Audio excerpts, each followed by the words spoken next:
just you get to choose.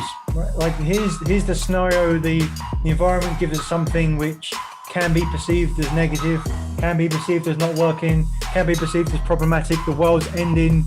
But we get to choose to see it like that, or we get to choose to see it as an opportunity. So clearly that it's my responsibility now to do that for other people. If I have information and, other people's success is my success and vice versa. Because you know what? Like, the challenges or the roadblocks are the journey themselves. There's no big things. It's all little things compounding on top of each other.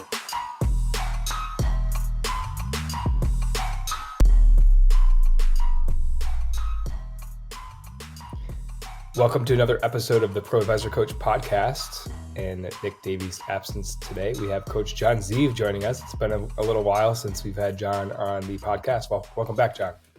Thanks. Glad to be back. Absolutely. And as we explored potential topics for how we might record an episode today, potentially add value to other people, I think today's topic is meaningful in many different ways to each of us. But do you have a way? How should we dive in? How should we understand or frame our connection, our conversation today before we jump in? Well, it's about taking responsibility for our feelings, our energy, and why that's important, and what we can do to help ourselves do that.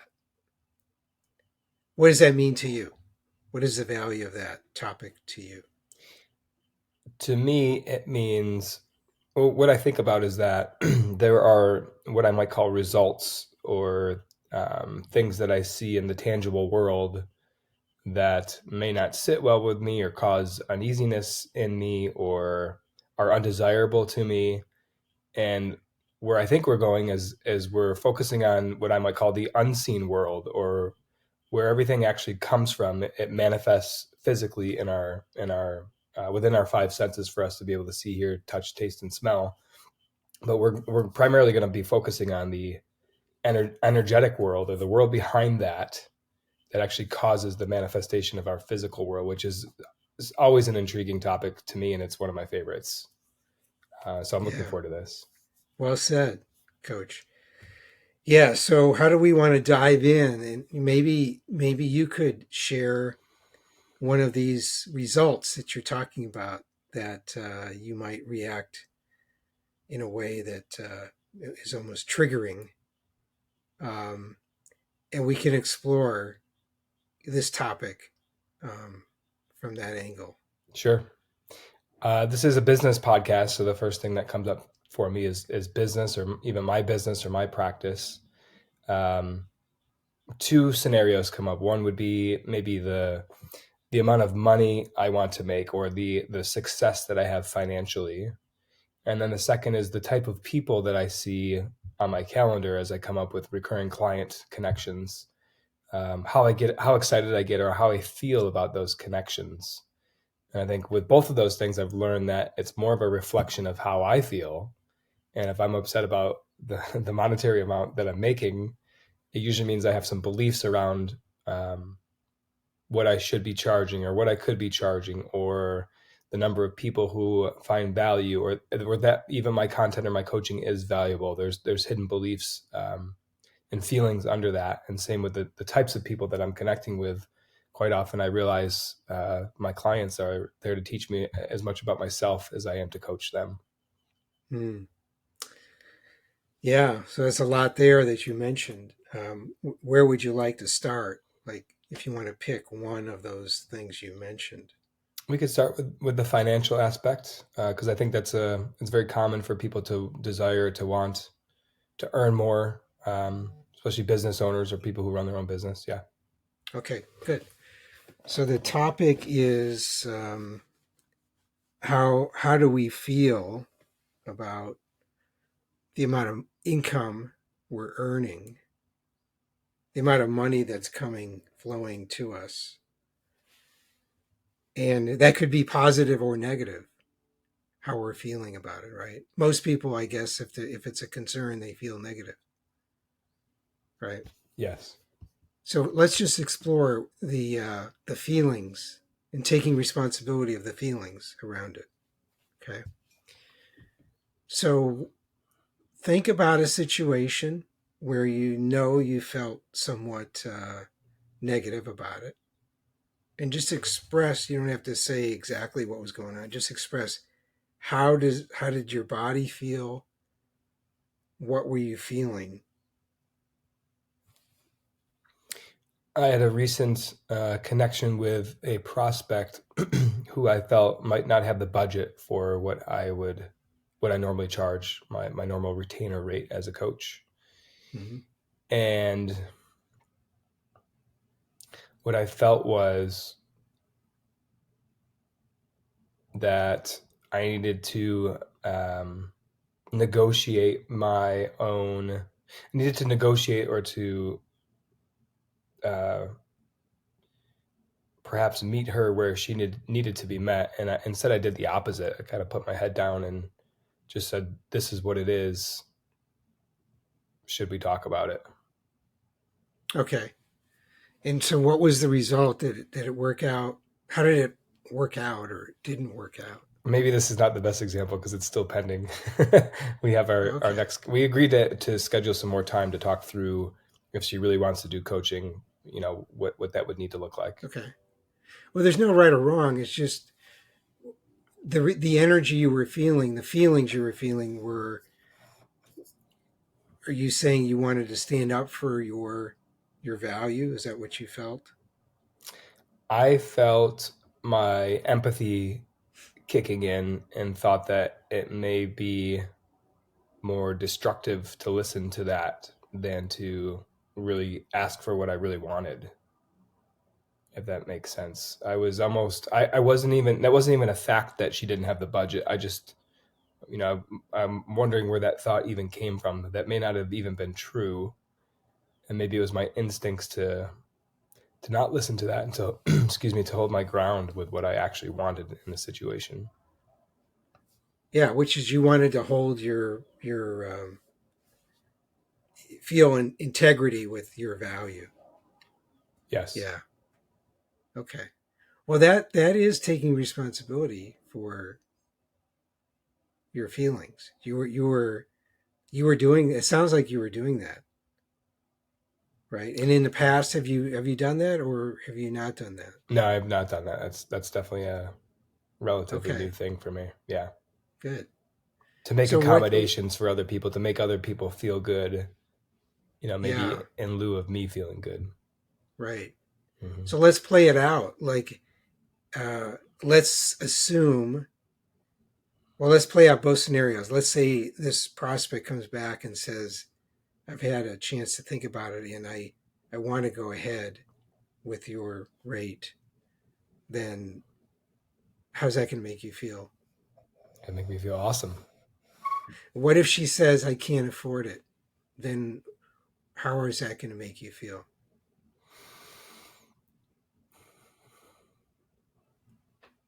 I think I'd be okay with it, knowing that, I guess I'd have a decision to make on whether or not I wanted to ask what it would take or what she needed. And then perhaps there's an opportunity in there even to coach her on how she views finances. Is it even true that she can't afford it? How did she arrive to that conclusion? Maybe even coach her through her decision to understand where she came from. Yeah, let's explore that. When you're thinking about, okay, I want to meet her where she is, that's what you do as a coach.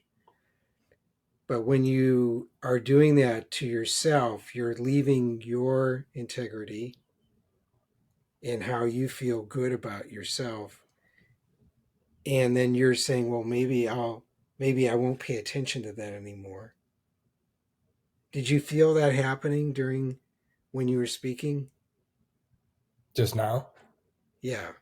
what that I would have left how I actually felt. Yeah, you said you would feel really good if you were able to be in alignment with what your value is. And there are going to be several prospects who aren't, for whatever reason, they either can't afford it or they don't see the value. And that's fine. That's their choice. But it's how you respond to that. You have two. What are your options? You could choose to say, "Great, you need to keep looking for someone who is," or you could decide to compromise your integrity, right? But what does that do to you, and what does that do to your energy? If I were to say, okay, let's discount the rate, I'll meet you there, we have a deal, what would that do to my integrity? Is that what you're asking? What does that do to your energy, Hmm. your feelings? How do you feel about yourself? Hmm. It feels like I'm letting myself down or letting myself off the hook or even betraying myself. So what would another perspective be where you you could feel really good about whatever happens without feeling that negativity? So what if you were like expecting this person to say, yeah, it's not going to happen? How could you be, manage your be responsible for your feelings such that what she feels from you is, or she or he is, complete confidence in your value, and it doesn't matter if she chooses to or not? What would that do for you as a coach to have that perspective and feel that way about your energy? So be able to have the freedom to acknowledge where she is and just maybe appreciate that we don't have a good fit and that I would remain in integrity with my Who energy. who knows what that perspective would do for that prospect? Let's role play. Okay, Can we do that? sure. So I'm going to play the coach, and you're the prospect. Okay, Yep. and you're, um, you know what the story is. So let's just role play your situation, and I'll be the coach. So I'll let Okay. you speak first about your feelings about the investment and so on. Okay. Coach John, I really appreciated our time last week, and I've been thinking about your rate and the retainer for coaching. And as much as I value our time together, I just don't have that kind of money to be able to invest in you and myself and invest in the coaching. So at this time, I think I'm going to have to pass. Yeah, that's fine. I totally get it. Um, so what I heard you say is you don't have the money to invest. So what you're really saying is you don't see the value in investing. Is that correct? I see the value in it. I just perceive that I don't have that kind of money to be able to. I can't come up with that to be able to get the results that I'm looking for. Got it. Yeah, that I hear you, and that's fine. Um, I wish you the best, and if you think of someone who could benefit from my services, I'd appreciate you talking to them about me. Okay. So, what did I feel? Let's talk about what I felt. I felt a couple things. I felt like I had a responsibility to maybe defend my value. Um, and I felt from you an unwillingness maybe to go there. But I didn't want to defend my value. My value is my value. So, what I'm getting from this conversation is, um, as a coach, we need to be looking at, if we feel like we have to have a certain income from a client, we need to be looking for people that have that income, as opposed to putting ourselves in a situation where we might feel more at ease speaking to prospects that don't have the income that we need, that might be easier for us psychologically. We might feel that's an easier conversation, but that's not really in our benefit to expect them to comply with our needs if they don't have the means. Yeah. Right. Mm-hmm. So what could that signal to you about, are you willing to go after prospects that you might be a little less comfortable about talking to, but they have more financial means? Interesting. So you're saying only play on the playground where people can potentially afford the coaching. So it just maybe takes out some vetting of what an ideal client looks for and the circles they might run in, or the types of roles they might have that basically guarantee that they have the budget for it.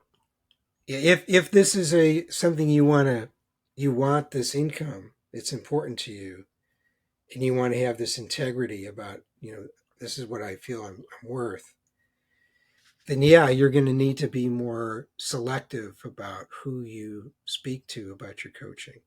Okay. And for every prospect you take on that's at a lower rate, you're filling up your schedule and not allowing the other prospects to come in. Yeah. I'd like to take the angle of, if I could, just reflecting on that conversation, that like, just say that it is the prospect does happen to be in that circle and they do happen to have the budget, but they have the perceived notion that they don't. Yeah, let's role play that. Okay. So I would ask, what do you perceive the value of coaching? What is it that you're trying to solve for? Yeah, to me, it's overcoming my own limitations and growing in such a way that I not only earn more myself, but I become more confident in my own energy, more excited and vivacious about what I'm doing, and more in tune with what my purpose is, so that I'm getting more out of my career and my life. So how much is that worth to you? My instinct is to answer that with what I can't afford. So I don't even think of going with like, well, because it's probably worth thousands and thousands and thousands of dollars to me, maybe even more. But how am I going to pay for that? How am I going to afford that? That's where my mind goes. So I go into my thinking brain versus my feelings. Okay. And this is why I was excited about this conversation, because sometimes I do that. Well, let's stay with the feelings. So go back to the question, what would that be worth it to you? Express, tell me what your senses in your body are telling you about, if you could be able to feel really confident about your value and you could charge more and you could help your clients with this challenge. What are those feelings in your heart around this? That I believe in it. I've seen it. I've seen it work. You feel a belief. Yeah. A belief is a strong feeling. Right? Yeah. Where does that belief show up in your life? Coaching, relationships? Does it show up in everything? A strong belief that I can make a difference or that I can make an impact. Yeah. It shows up in most areas. I find that sometimes I have to dull that belief around certain people, or certain people are not ready or even wanting to hear that, or they're not interested in listening to that. Let's explore that. What are you feeling when you feel that they're not interested or you need to dull it? What's causing you to feel like you need to not be you? I feel that they don't value my perspectives or what I have to say, so I don't bother sharing. That there isn't the opportunity to do so. It would not be welcome if I were to bring it up. Hmm. So let's play that out. So your perception is that there's a lot of people that would not value your belief in what? And how much I value coaching or what I do. Yeah. Um, just the ability or the prioritization of working on yourself, working on your game versus being in the game. Okay. So where do you feel that in your body? This perception that they're not going to value that. Feel my heart in my throat. So do you feel like it is it tightening? What is it? What is the feeling? Mm.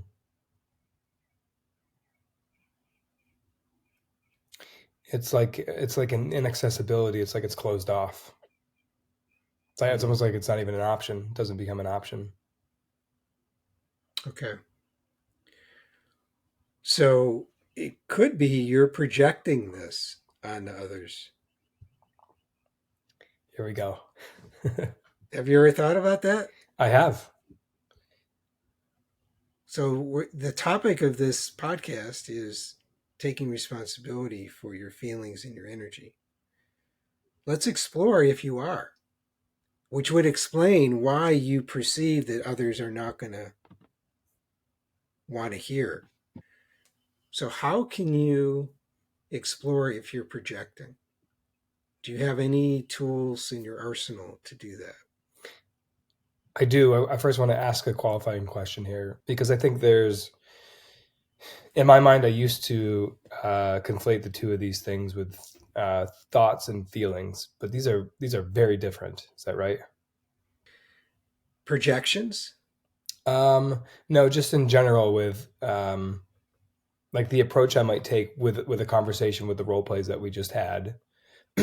That like logicking your way through or like trying to think about, well, this person does have the budget, they do this versus like the way that I feel. Like my feelings don't really come from my thoughts, do they? Feelings are not who you are, they're just their energy that's coming into your body to help you if you choose to deal with it and let it express itself. Okay, and how would you define a thought? Thoughts are just thoughts. I mean, they could be self-sabotaging thoughts. Most of us have those. Okay, so could you make the conclusion that feelings are always good, and then thoughts could be bad or good? Well, I don't think there's any. I don't think there's a need to label them good or bad. But energy, everything is energy. So emotions are energy, both negative and positive. Where we get tripped up is we don't want to feel the negative emotions. So we kind of protect ourselves from feeling that. And then they get stuck. And if we are afraid of something, a great example of projection is somebody who is afraid of a dog. And they see a dog and they go from being, calm and anxiety free. When they see the dog, all of a sudden this fear comes up. The dog can feel that fear. And what does the dog do when they sense that someone's afraid of them? They attack. They get triggered by the fear, right? That's a great example of not being responsible for how you feel. Because this person's afraid of a dog and they don't do anything to address that. They just keep it hidden, Yeah. and then anytime there's a dog, it comes out. They can't control it. Right. Right. So what would it look like if they took responsibility for that? They would actually, feel the fear. Like, actually, the dog doesn't have to be there, but they could actually say, okay, it's time for me to be responsible and mature. I'm going to start feeling this fear that I know is there. It comes up every time I see a dog. So it could be you're projecting a fear of somebody not being able to afford, Yeah. right? I want to come back to that, but I want to stay on the dog part. Like I'm not Okay. sure I'm not sure I understand. So if I were to feel the fear and anxiety, what would happen? Like what would that even look like? I would do that while a dog was there, or like in my spare time between seeing dogs. Well, ideally you do it on your spare time because Okay. you have this thing.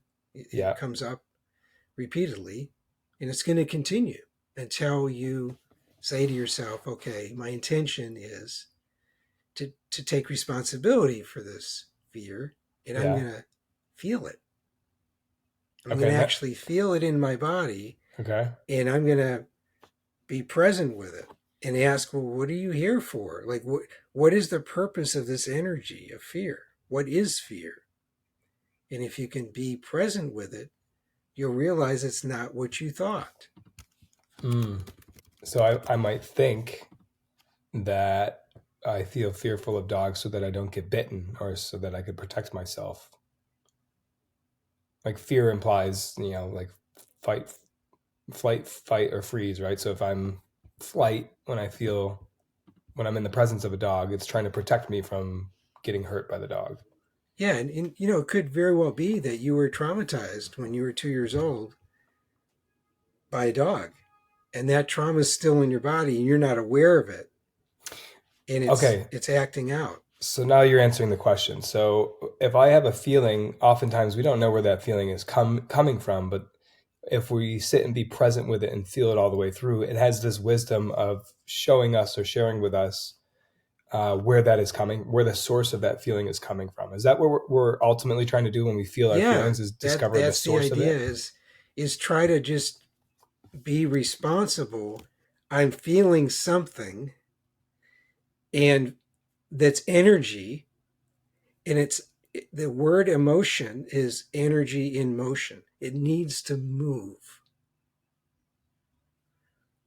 So if I don't allow it to move through me, if I don't feel it and allow it to actually move through me, then it's going to stay stuck in my body, and it's going to create some form of unease in my body, and it's going to stay there. Yeah.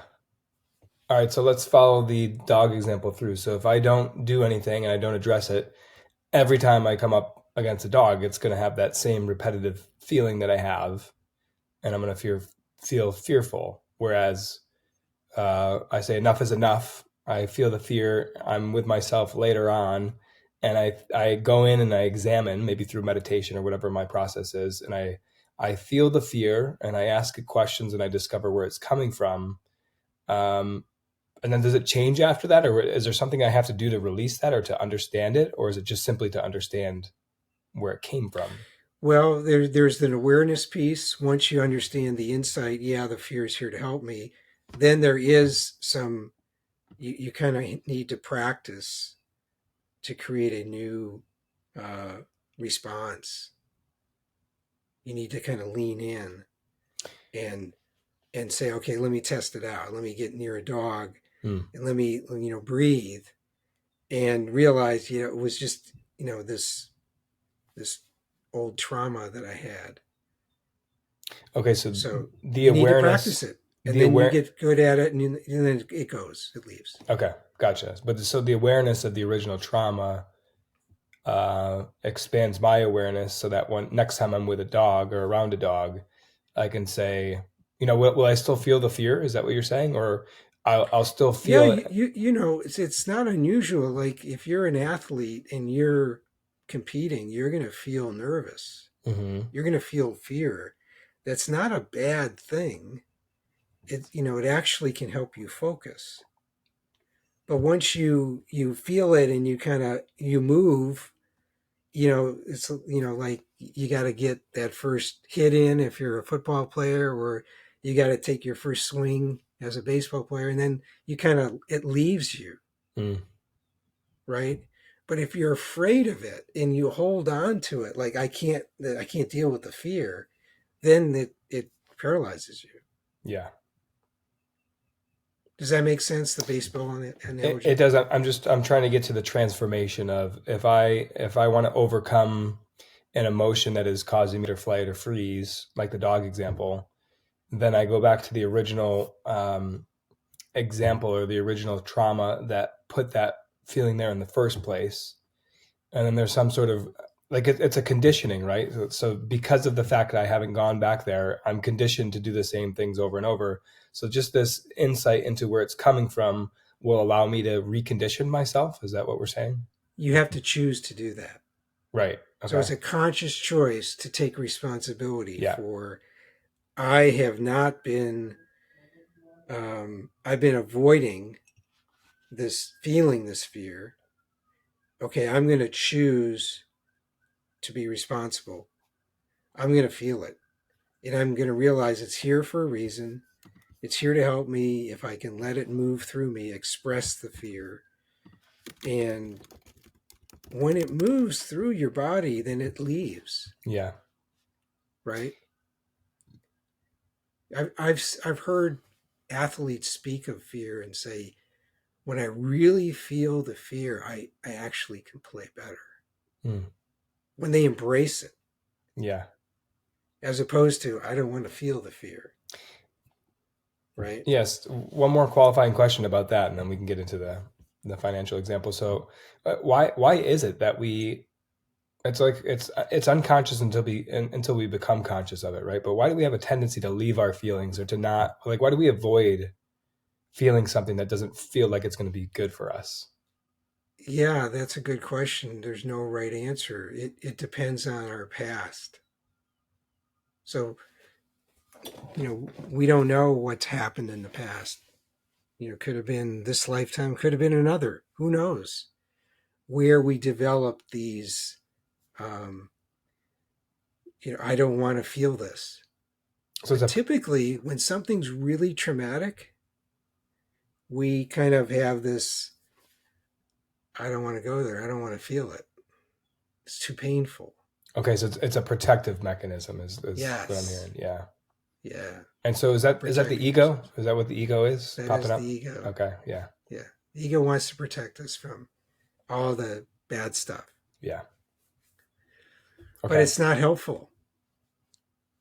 It thinks it's helping, but it's really not. Yeah, it's not helpful for us. The only way that I've discovered that maybe to reassign the helpfulness of it is that whenever I notice that it's happening, that's what's helpful to me, because that's how I know what to address. If I notice that I'm not feeling something or that I'm scared to feel something, like it's kind of pointing the direction of like, okay, I need to go feel that then. Right. Yeah. Exactly. That's taking responsibility. Yeah. Okay, so let's go back to the financial scenario, because we just started to talk about. So I think this is what you started to say is when I don't take responsibility, then what I do is project. And can you sort of define that, or like what happens when I project something onto somebody else? Well, if somebody else feels this fear, they feel what I'm not feeling. Is that what you're saying? Yeah. Yeah, just like a dog feels the fear. So people will feel, they don't know this, they just feel it. Yeah. And they react to that. Interesting. So, and they haven't agreed to that. They don't know about it, but they're just acting. It's unconscious. Okay. We do this all the time. Yeah. In our relationships. Right. Right. It's no different. A prospect we're developing a relationship is no different. And so this is why I wanted to record this today, and why I love this topic is because when we begin to adopt the mentality of taking responsibility for all our feelings and emotions, then what? Like then we have clear relationships with other people, and we're just dealing with their emotions and feelings versus not dealing with, but like we're communicating back and forth with our own genuine emotions instead of projecting onto each other. Correct. So the symptoms of projection are when you get defensive, Yeah. right? Yeah. So we could be feeling like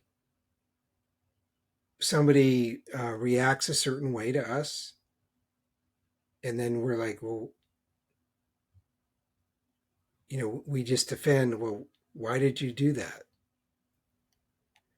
And that comes from not being aware of what we're projecting.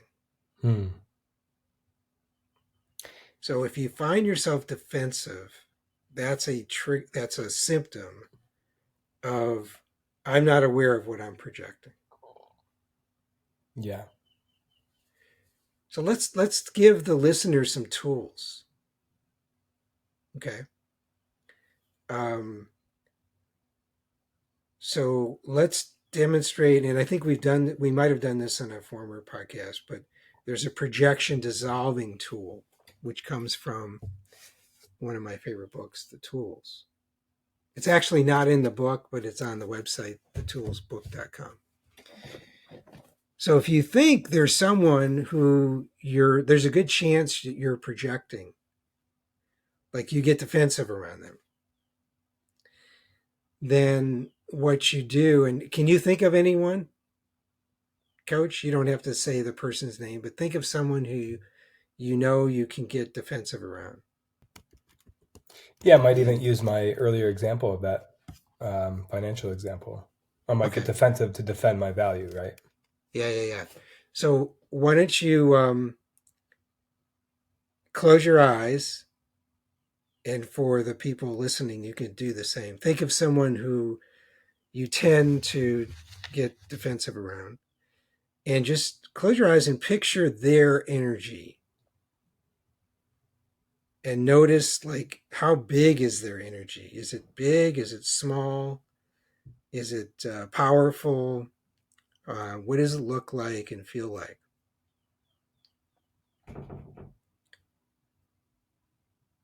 And tell me when you have a clear image. If you could describe, Josh, what you're seeing. Yeah, and just a note that this can be difficult, right, if you're not used to working with your intuition, but I'm closing my eyes and asking to see the energy of that person, and all I'm doing is basically sharing whatever comes up. There's no judgment of it. There's no thinking, well, this doesn't seem right. I'm just sharing what comes up for me. Is that right? Exactly. Yeah, I feel this energy is really protected from this woman. She's it's like it's boxed in or caved in, and it's almost like it doesn't have an outlet to express itself. It feels really boxed in. So are you describing your energy or this other person's? I asked to see the other person's, and that was what I saw, and this is just what came up. Okay. So you're saying that this other person's energy feels like it's boxed in. Is it large? Is the energy big? No, it doesn't feel demonstrably small or large in any way. Okay. Well, let's experiment with this. So now what I want you to do is I want you to say to yourself, okay, I'm going to pull back any of my projections. I'm essentially going to take my energy back, my power back from this person, and physically feel that energy coming, sucking it back into your body.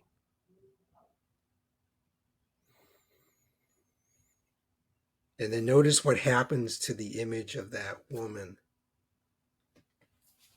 It's like her energy left her, like she got really small. Yeah. So that was your projection.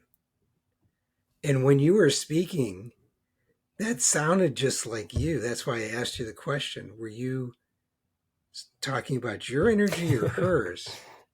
Yeah. But the words you use, and when you re-listen to the broadcast, you'll realize that that was exactly how you felt. you felt boxed in, that you couldn't express how you really felt. That was your projection. Okay, and by definition, that is something that I'm not feeling. So if I feel boxed in, I didn't feel it, and I projected it onto her. Right. Okay. Right. So now you know that's something you can take responsibility for. There's a fear of something in there that you don't want to feel. Yeah. What would that be? It may just be that feeling of fear of being boxed in, of feeling like I have to bend my rate to what she can afford or what she wants it to be. That's my projection, though, right? Of Yeah. So if you were to give yourself permission right now to feel that fear and allow it to help you,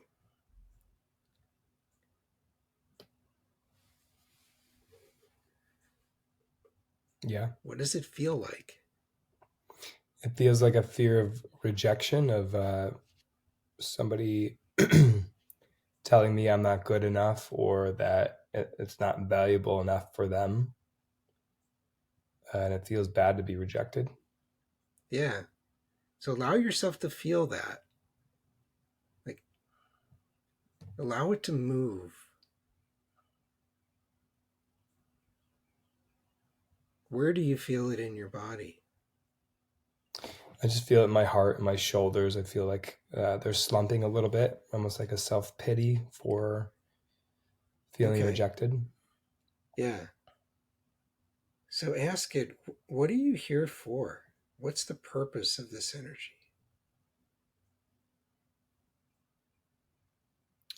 I just have memories of it as a kid, wanting things or wanting to buy things in the store and being told no by my parents. Hmm. What would happen if you felt that, however that made you feel, and you allowed yourself to actually feel it? I feel really disappointed. Okay. And what is that feeling? What is that energy here to help you with?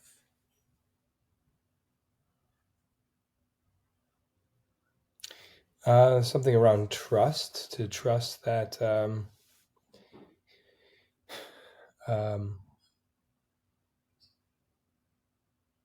like if I wanted something badly but it wasn't given to me, then that wasn't meant for me to have in the first place. Wow. That's a wise piece of wisdom there. In other words, maybe not everything we want, we need. Um, how does that make you feel, having like examined it and given yourself permission to feel it? I'm curious to put it to the test and see how it will change my interaction with this woman. And secondly, it feels like I have greater insight onto where that feeling is coming from. It's such a temptation to say, well, she is there and she feels this way, so that's why I feel this way. But what we're saying is Right. there's a greater, earlier source to this feeling, and she's just mirroring that back to me until I address it. Exactly. That's really hard. And that's true with everyone. Yeah. We are all mirroring back each other. That's by nature what we do, because we are all connected, right? We might not see that or believe it, but we are all connected, and we do mirror back to each other what we're feeling or not aware of what we're feeling. That's why your significant other or spouse can always tell you, like, oh, yeah, why are you feeling that way? And we're like, what? Right? What do you mean? Yeah. Because they're with us, so they know. And we do the same for them, right? Yeah. So tell me what happens when we all take responsibility for our feelings. How would our world be different? Well, we don't get triggered and we don't act out in ways that we regret. So, the best example I could give, and this is what motivates me, my mission here is to help us heal our unconscious prejudices and biases. Because I'm sick and tired of seeing on the news, you have a police person, a cop, and someone who the cop feels threatened by, typically a black person, and it triggers the cop to act out in a way that's just not, there's no common sense in it. Like something is coming over that cop to cause them to be violent. And then the other person, the victim, they have the same exact trigger in them. Like they get triggered.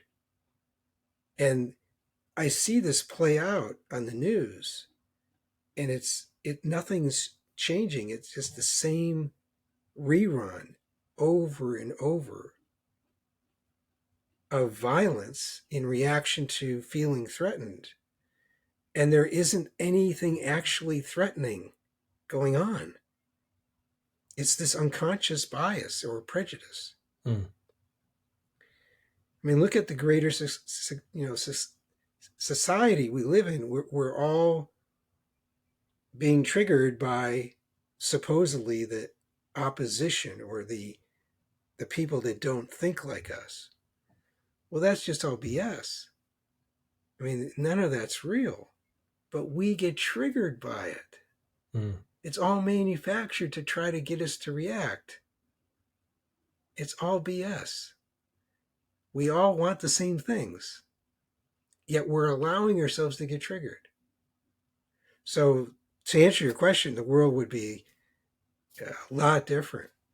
We'd have peace. Wow. No more war. Have you ever watched the movie The Matrix? I did, but it was so long ago. Yeah. I think there's 3 of them out in the series, but the end of the first one, I believe, was like the ending struck me so much because as he's fighting against the agent, Mr. Smith, they discover, this might have been maybe the second one, but I think it was the first one, that they're actually wanting the same thing. In this movie, they're the enemy towards each other, and they're all like combating what each one stands for, and then they discover that they're actually after the same thing. Yeah. Well, that's the truth. We all want to be loved. Yeah. That's all we care about. All right, so let's close by going over the steps of how we can take responsibility for our emotions, our feelings. Number 1 is that we begin to feel defensive. And I may even push against that in maybe a future episode, but like, does it have to be? Like, could we take responsibility earlier or before that? Or is that just the sign that we need to take responsibility or that we're not taking responsibility? Yeah, that's just a symptom of not taking responsibility. Okay. And, most of us, I would say all of us, are not fully conscious. So we're all in the same boat. Okay. All right. So that's something good to look for. When do I feel defensive? Yep. And then experiment with this projection dissolving tool that you demonstrated. And if you're curious, you can go on the toolsbook.com website and look up the projection dissolving tool, and it tells you how to use the tool. It's really easy. It takes literally less than a minute to do. And then you'll get your energy back. And then you can inquire, like you did, well, what is this energy? What is it here for? What would happen if I actually felt it? What would happen if it moved through me instead of being stuck in me? And so I might say that's the 3rd step. So number 1 is being defensive or getting triggered. Number 2 is reflecting on that and experimenting with the projection dissolving tool, basically calling it back to yourself. Number 3 is getting the energy back and actually feeling it and working through it. And then what would you say number 4 is? Number 4 is, how do you want to be? Instead of being defensive, who do you want to be? And then you have to practice that. So instead of the knee-jerk reaction of, why are you reacting that way to me? You could just maybe say, I want to be curious. Like, I wonder what I'm not aware of that caused her or him to react that way. Mm-hmm. Yeah, I appreciate that. And I think I'm sort of role playing and playing along with this as we go as well, because I have done a lot of work with this. And from a viewer who might be viewing this that as like a rookie or somebody who's not very experienced with this, they might say, well, why do I want to do this? For me, the experience has been, it's empowering. I get to, the perception is that I don't have control. This person is acting a certain way and there's nothing I can do about it. And what this process does is give me the power back to bring back my energy and take back my power. And then I've had these experiences where as I deal with and work through whatever emotion or feeling I feel through and begin to rewire, realign a new way to handle a situation, those situations melt away, they go away. Even with the same people, they stop showing up in my life. It's wild. It's mind-blowing to me. That's beautiful. They stop playing out. Yeah. Yeah. That's awesome. So that's the biggest... that's why you do this. Yeah. And that's the biggest rewire for me, is that this is exciting to, whenever I get defensive now, it's like, ooh, what's about to happen here? How am I about to expand my consciousness? What is here that I'm not knowing about myself that I will learn about myself? Yeah, exactly. Yeah. Right. Then you have a ripple effect in your world, the people you're around, because they're not feeling that projection from you anymore. And then hopefully they get inspired because they see a shift in you, right? Right. And then they start taking responsibility. And or they might not even be aware of it, right? It's just something that they feel or no longer feel when they're around me. People will realize when you've shifted. They might not know why, but they'll say to themselves, yeah, that, Josh is showing up differently now. Even though they might not be able to explain it. Right. They just know. Yeah. Right. Okay. Well, how about imagine if we all did that? Yeah. Right. That's cool to think about. Yeah. How about a final word to bring us home or to summarize? There's a key part of the episode today, John, that stuck out for you. Well, I'm appreciative of you for, having the courage to do this live and role playing, and you did a great job. So thanks. Appreciate being being a guest on your podcast. Absolutely. Well, it's always a somewhat different perspective because we focus a lot on above the waterline, Coach Nick and myself. So to go below and to, like I started, right, that there's this whole unseen world that actually drives everything else. Now some of the listeners can understand what I meant by that by walking through this process here. So hopefully we've given people a way to empower themselves and to get their energy back, their feelings back, their emotions back, and to stop projecting onto others because it's damaging. It's not good. And I wonder what a world would look like if no one did it. Very good. Thanks, Coach. Thank you, Coach John. We'll see you next time. Thank you for watching another episode of Truth Seekers. We appreciate your interaction. So please comment, like, subscribe to YouTube, Apple Podcasts, or Spotify, wherever you get your podcasts. And if you want more, check out some of our links. Links to our masterclass, The Achiever's Mindset, and come join our LinkedIn group. And what do you want to see more of? Remember, we're here to share the simple secrets of successful. So help us do that. What do you want to see? What do you want to see more of? Thanks, and see you again next time.